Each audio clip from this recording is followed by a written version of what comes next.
الحق ليظهره على الدين كله فبلغ الرسالة وأدى الأمانة ونصح الأمة وجاهد في الله حق الجهاد حتى أتاه اليقين صلى الله وسلم وبارك عليه وعلى آله وأصحابه ومن اهتدى بهديه واستنى بسنته إلى يوم الدين. أما بعد فاتقوا الله رحمكم الله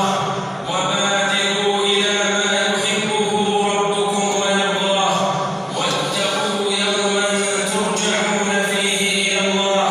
يا أيها الذين آمنوا اتقوا الله ولتنظر نفس ما قدمت لغد واتقوا الله إن الله خبير بما تعملون. أيها المسلمون، لقد شرع الله تعالى لكم عيدين في كل عام، عيد الفطر وعيد الأضحى، وقد أتى كل منهما بعد ركن من أركان الإسلام، فعيد الفطر جاء بعد الركن الرابع من أركان الإسلام وهو صوم رمضان، فشرع العيد فرحة بإكمال الصيام